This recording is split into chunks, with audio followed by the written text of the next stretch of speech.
The book of Job, chapter 1. There was a man in the land of Uz, whose name was Job, and that man was perfect and upright, and one that feared God, and eschewed evil. And there were born unto him 7 sons and 3 daughters. His substance also was 7,000 sheep, and 3,000 camels, and 500 yoke of oxen, and 500 she-asses, and a very great household, so that this man was the greatest of all the men of the East. And his sons went and feasted in their houses, every one his day, and sent and called for their 3 sisters to eat and to drink with them.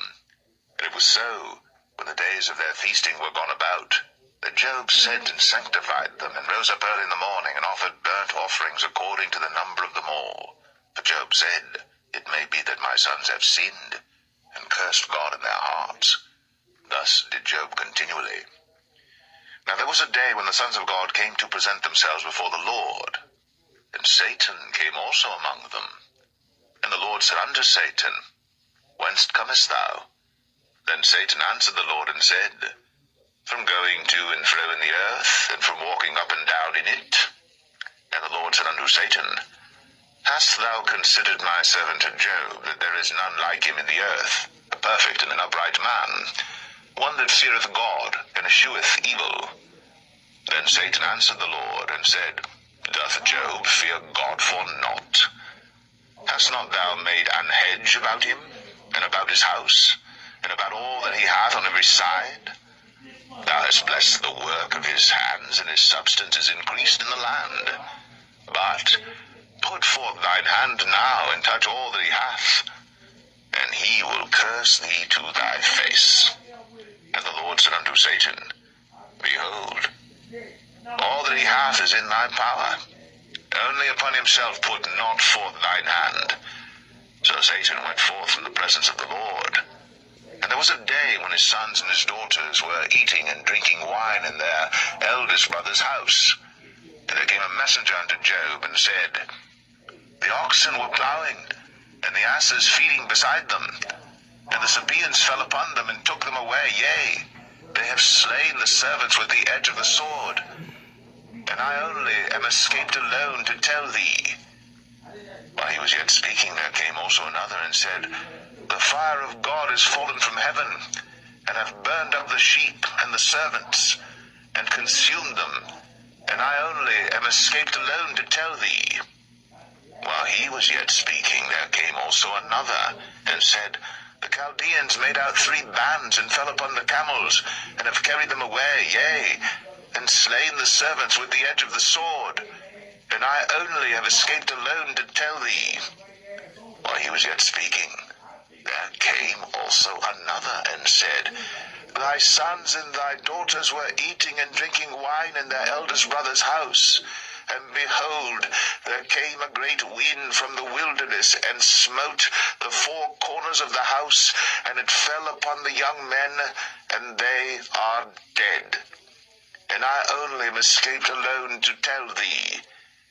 Then Job arose, and rent his mantle, and shaved his head, and fell down upon the ground, and worshipped, and said, Naked came I out of my mother's womb, and naked shall I return thither.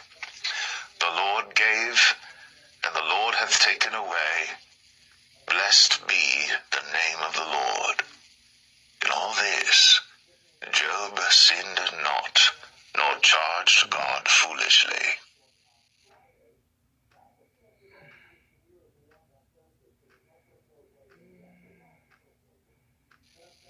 Job 2. Again there was a day when the sons of God came to present themselves before the Lord. And Satan came also among them to present himself before the Lord. And the Lord said unto Satan, From whence comest thou? And Satan answered the Lord, and said, From going to and fro in the earth, and from walking up and down in it. And the Lord said unto Satan, Hast thou considered my servant Job, that there is none like him in the earth, a perfect and an upright man, one that feareth God and escheweth evil? And still he holdeth fast his integrity, although thou movest me against him to destroy him without cause. And Satan answered the Lord and said, Skin for skin, yea, all that a man hath will he give for his life. But put forth thy hand now, and touch his bone and his flesh, and he will curse thee to thy face. And the Lord said unto Satan, Behold, he is in thine hand, but save his life. So went Satan forth from the presence of the Lord, and smote Job with sore boils, from the sole of his foot unto his crown. And he took him a potsherd to scrape himself withal, and he sat down among the ashes. Then said his wife unto him, Dost thou still retain thine integrity? Curse God and die.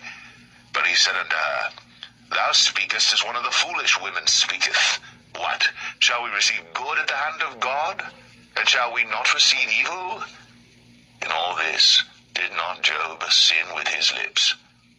Now when Job's 3 friends heard of all this evil that was come upon him, they came every one from his own place, Eliphaz the Temanite, and Bildad the Shuhite, and Zophar the Naamathite, for they had made an appointment together to come to mourn with him, and to comfort him.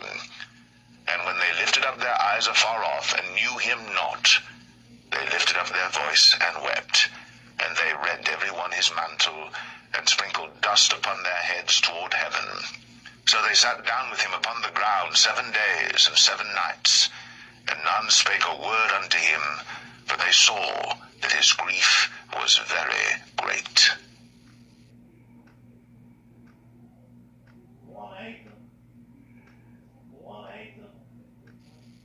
Job 3. After this opened Job his mouth, and cursed his day. And Job spake and said, Let the day perish wherein I was born, and the night in which it was said, There is a man-child conceived. Let that day be darkness, let not God regard it from above, neither let the light shine upon it. Let darkness and the shadow of death stain it. Let a cloud dwell upon it, let the blackness of the day terrify it. As for that night, let darkness seize upon it. Let it not be joined unto the days of the year. Let it not come into the number of the months. Lo, let that night be solitary.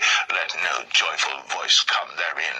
Let them curse it that curse the day, who are ready to raise up their mourning. Let the stars of the twilight thereof be dark. Let it look for light, but have none. Neither let it see the dawning of the day.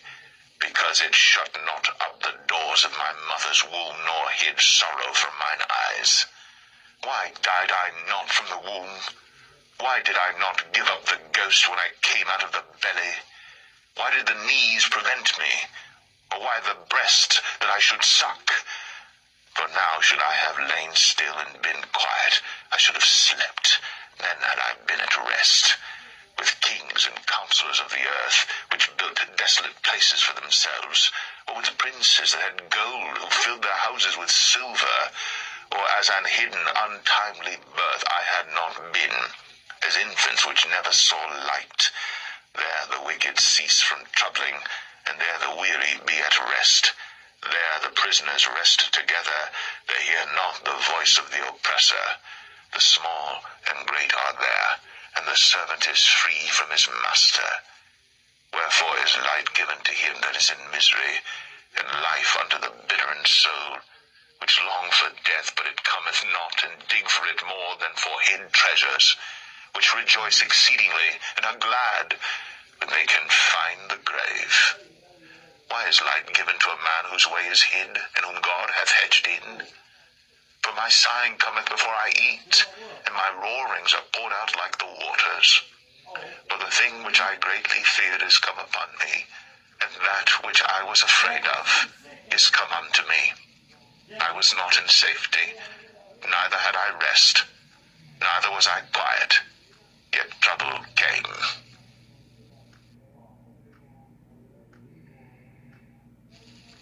Acts 14. And it came to pass in Iconium, that they went both together into the synagogue of the Jews, and so spake, that a great multitude both of the Jews and also of the Greeks believed. But the unbelieving Jews stirred up the Gentiles, and made their minds evil, affected against the brethren, time therefore abode they, speaking boldly in the Lord, which gave testimony unto the word of his grace, and granted signs and wonders to be done by their hands. But the multitude of the city was divided, and part held with the Jews, and part with the apostles. And when there was an assault made, both of the Gentiles, and also the Jews with their rulers, to use them despitefully, and to stone them, they were ware of it, and fled unto Lystra and Derbe, cities of Lycaonia, and unto the region that lieth round about. And there they preached the gospel. And there sat a certain man at Lystra, impotent in his feet, being a cripple from his mother's womb, who never had walked. The same heard Paul speak, who steadfastly beholding him, and perceiving that he had faith to be healed, said with a loud voice, Stand upright on thy feet. And he leaped and walked. And when the people saw what Paul had done, they lifted up their voices, saying in the speech of Lycaonia, The gods are come down to us in the likeness of men. And they called Barnabas Jupiter, and Paul Barcurius, because he was the chief speaker. Then the priest of Jupiter, which was before their city, brought oxen and garlands unto the gates, and would have done sacrifice with the people, which when the apostles Barnabas and Paul heard of, they rent their clothes, and ran in among the people, crying out, and saying, Sirs, why do ye these things? We also are men of like passions with you, and preach unto you, that ye should turn from these vanities unto the living God, which made heaven and earth and the sea, and all things that are therein, who in times past suffered all nations to walk in their own ways. Nevertheless, he left not himself without witness, in that he did good, and gave us rain from heaven, and fruitful seasons, filling our hearts with food and gladness. And with these sayings scarce restrained they the people, that they had not done sacrifice unto them. And there came thither certain Jews from Antioch and Iconium, who persuaded the people, and having stoned Paul, drew him out of the city, supposing he had been dead.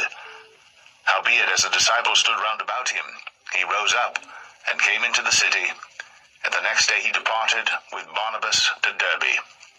And when they had